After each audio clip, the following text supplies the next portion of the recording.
అసెంబ్లీలో పూర్తి మెజారిటీ ఉన్న ఫిరాయింపులు ఎందుకని ప్రశ్నించారు మాజీ మంత్రి జీవన్ రెడ్డి. జగిత్యాలలో కార్యకర్తలకు ఇష్టం లేకున్నా ఎమ్మెల్యేని చేర్చుకున్నారని విమర్శించారు. కార్యకర్తల చిన్న చిన్న కోరికలు కూడా తీర్చలేని పరిస్థితి పార్టీలో ఉందని చెప్పారు. తనతో పాటు తన అనుచరులు పార్టీలో ఎన్నో అవమానాలు ఎదుర్కొన్నారన్నారు.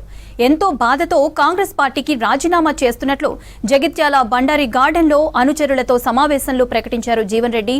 మెడలో నుంచి కాంగ్రెస్ కండువా తీసి ఆకుపచ్చ కండువా వేసుకున్నారు.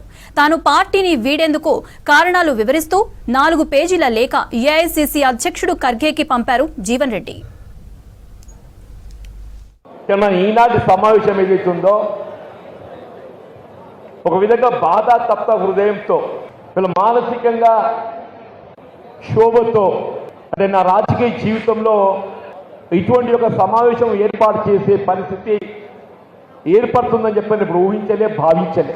కానీ దురదృష్టం నా కాంగ్రెస్ పార్టీతో ఉన్న 4 దశాబ్దాల పైగా అనుబంధం మరి ఈరోజు ఈ విధంగా దూరమయ్యే పరిస్థితి రావటం ఏదైతుందో నేను దీని ఒక దురదృష్టకరమైనటువంటి ఒక సంఘటనగా జీవించుకోలేని పరిస్థితులలో కొన్ని సందర్భాలలో మనకు మన ఇష్టానికి భిన్నంగానైనా కానీ కొన్ని నిర్ణయాలు తీసుకోవాల్సి వస్తుంది.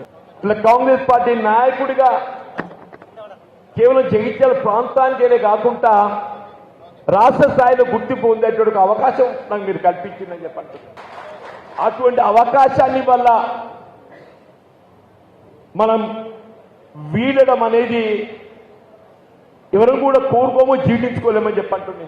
అందరూ కూడా ప్రజానీకం కార్యకర్త అందరూ కూడా ఏదిస్తుందో ఇది మా ప్రభుత్వానికి భావనతో ఏదిస్తుందో సంతృప్తి వ్యక్తం చేసే తరుణంలో వాస్తవంగా కూడా ఈ పార్టీ ఫిరాయింపు అనేది ఏ దశాబ్ద కాలం ఇదే కాంగ్రెస్ కార్యకర్తలపై ఆధిపత్యం చెలాయించిందో మళ్ళీ వాళ్ళకే అవకాశం కల్పిస్తే మన కార్యక్రమ మనోభావాలు ఏ విధంగా ఉంటే ఒకసారి ఆలోచించినట్టుండి అవన్నీ కూడా నేను దిగమింగి సరే అధిష్టానం మన సుప్రీం అధిష్టానం ఆలోచన గౌరవించాలిగా భావనతోని ఇవాళ విధి లేని పరిస్థితుల్లో మేము పార్టీ ఫిరాయింపుదారులు చేర్చుకోవడం జరిగింది. కానీ మీ హక్కులకు మాత్రం మేము భంగం వాటిల్లా నియము. మీ గౌరవాన్ని నిలబెడతాము, మీ కార్యకర్తల గౌరవాన్ని నిలబెడతాము.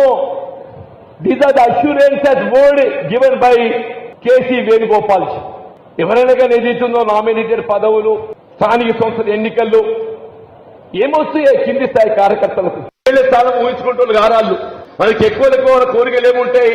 ఆ ఎండోమేడ్ దేవస్థానంలో సభ్యత్వం కోరుకుంటారు వాళ్ళు, ఏదో మున్సిపల్ కౌన్సిల్ స్థానాన్ని కోరుకుంటారు, ఓ ఎంపీటీసీ దడిపీటీసీ కోరుకుంటారు, లేక న్యాయస్థానాలలో ప్రభుత్వ లీడర్ ఉద్యోగాలు కోరుకుంటారా. ఇవాళ ఏదైతుందో మార్కెట్ కమిటీ చైర్మన్లు నాకు ఆశ్చర్యమే అని చెప్పంటున్నాను.